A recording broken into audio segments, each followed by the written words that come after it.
you were mentioning to me before we started recording some thoughts you've had, some conversations you've had Yeah. from the youth hockey perspective. So why don't you start off with that? And we'll get Yeah, into it. it was a couple weeks ago, but that I'm thinking of this one statement, but it's a common thing that keeps reoccurring. Yeah, it keeps reoccurring, and it's one of the direct question I had a couple weeks ago was when did you where when did you know that your kid was gonna had a chance like to make it or to get like school, whatever, like you have a chance to be a hockey player. And he goes like, and then it was like, when did you see the kids on his team or that age? When did you know that guys were going to be hockey players? Like when can you tell? And then it was There's a hard question. it is, but it isn't. Yeah. And then so to piggyback on that, like questions that keep coming around that type of thing would be, um, like when is it time to start training, when do you take it seriously, when, all those questions. uh my kid's decent, like he's good, but you can see it's like he's good, but like there's guys that are like they're so big, they're so much bigger than him.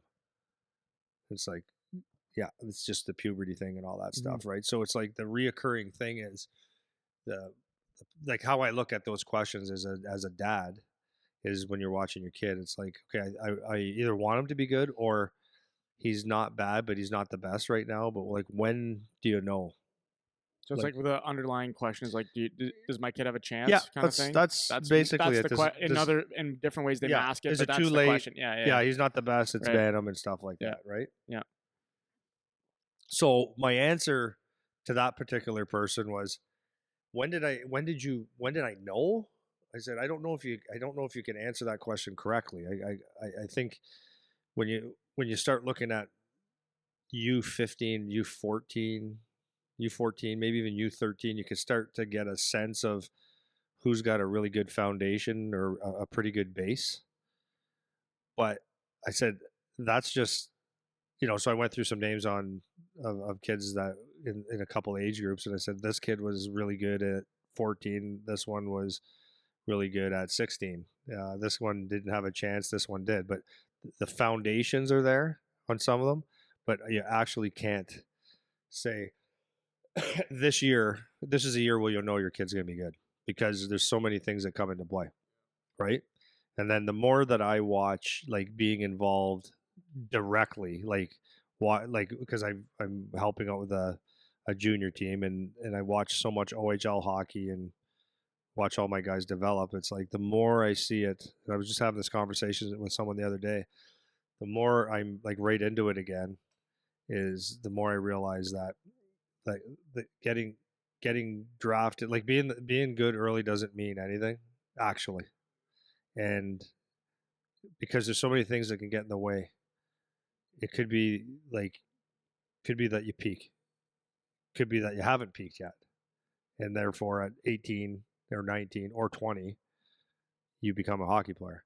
Could be that you haven't learned the game, or you're just skilled, or you don't want to learn the game anymore, so or you don't compete as hard as other guys, so it's your skill set didn't matter. Could be size, it could be opportunity. Timing a lot of the time has a lot to do with it, but there's so many things that determine whether you're have a chance or not. And anyway, so my conversation with this person was, I'm actually really more convinced, and I'm talking from a dad too, right? Like it doesn't, if you get drafted in the NHL in the first round, what I think it gives you is gives you a leash to make some mistakes, gives you a leash, gives you some free games, a contract, and all that kind of stuff, but it doesn't guarantee anything. I know that's not rocket science to anybody that's been around the game, but I'm really, really convinced that if you went in the fourth round or the seventh round, or you're a free agent, that there's a place for you if you do the job. And I've just seen it too many times now. So I was saying, like, we're just talking about the OHL. I said, like, it's amazing how a first, second, third round pick are supposed to be the stars of the future. And then you see this 12th round, 8th round, 7th round, 6th round free agent come in, and they're actually really, really good players. Like, I'm not saying actually like such a surprise, but there's more than what you would think. And there's just so many reasons for that, right? Yeah. Well, it's almost like when I think of the draft, at any level, you're just taking a or making a bet more or less. Like the team is just making a bet, and bets are not always correct, right? Like you lose a lot of bets. So there's odds. You play the odds like you would with any kind of betting thing you're doing on. But um, I mean, it's the same thing. You got guys that are supposed to be this and they're not. Guys that were supposed to be that and they're not. Guys that weren't supposed to do anything and they are. And then you scale that up to higher levels and it's the same thing. And I think it's hard. Sports like hockey are hard. Team sports in general are hard, or any sport where there's multiple skills happening at the same time. Like if you're like, let's take what's an example. Like if you're a 100-meter guy, it's like your time's your time. So when you're, I'm sure I don't know anything about track, but let's say by the time you're 14, if you're not hitting a certain time, then you can probably be pretty sure of whatever the outcome is going to be. Like it's a very one-to-one measurement, you know. But if you are in a sport like hockey where like physical isn't everything, mental isn't everything, skating isn't everything, shooting isn't everything. There's a bunch of things that in combination have to be going right. It's really, really complicated and difficult to know who's going to be what and what's going to happen, because you can have a kid even that's on the best development track ever and they get a coach that just doesn't like them, and that changes the outcome. You can get a kid that wasn't supposed to be anything and they got a coach that really likes them and they get 10x the opportunity and they develop beyond what anyone thought was possible, and they get to be, whatever position they're going to be in that they shouldn't have been in, maybe, you know.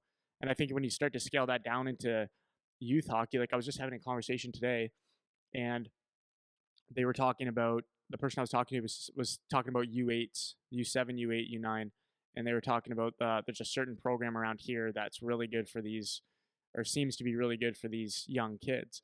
And when that kids coming out of that program go play other teams, they just smash everybody. And I was kind of saying, like, well, it's not surprising. Like the way that that program is run, these kids get a ton of reps before anybody else. It's run a lot with a lot of intensity relative to everyone else. So are these kids really good, or are they just first?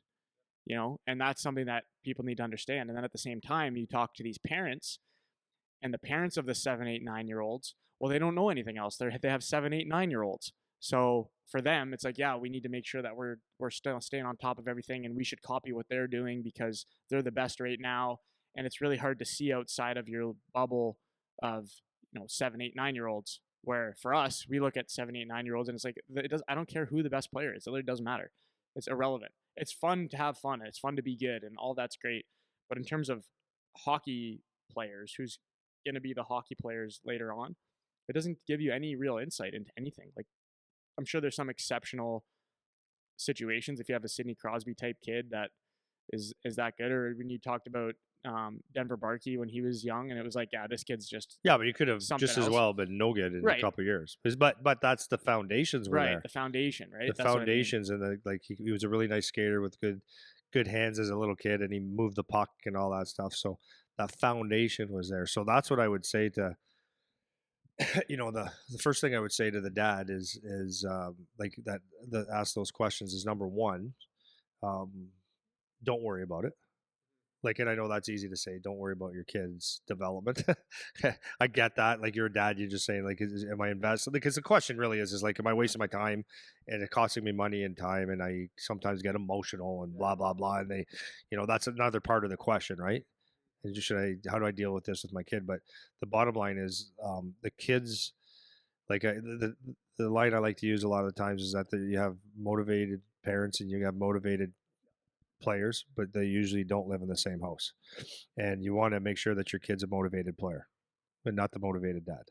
So if your kid's motivated enough, he's going to do things that are going to be hockey related. He's going to want to do it on his own, and you won't have to force them or wonder.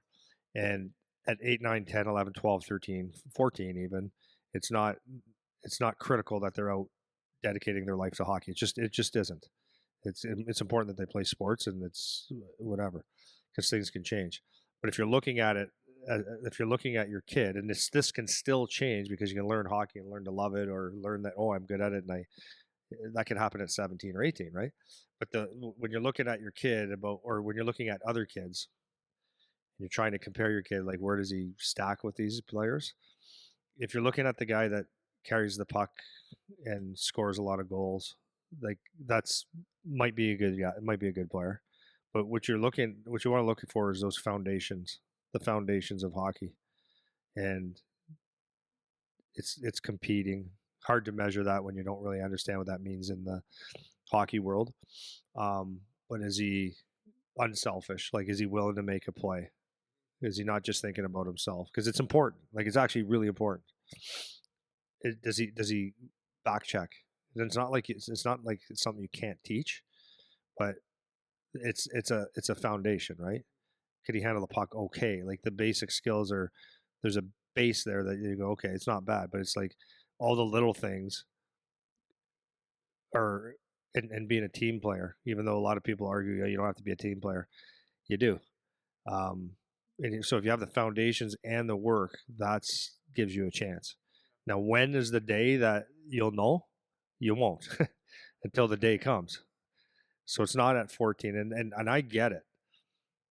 I've seen a lot, and you've seen a lot of players. Like, let's just use a couple examples that we have just in our place. Like, we used Warren Clark, right? So Warren Clark was he's an '04 player, and he was a decent youth hockey player. Just he was decent, and maybe Yeah, he didn't play AAA until that's right. actually. Till later. Sorry to cut you off. You No, can it's go, okay. but because I asked him explicitly about this. So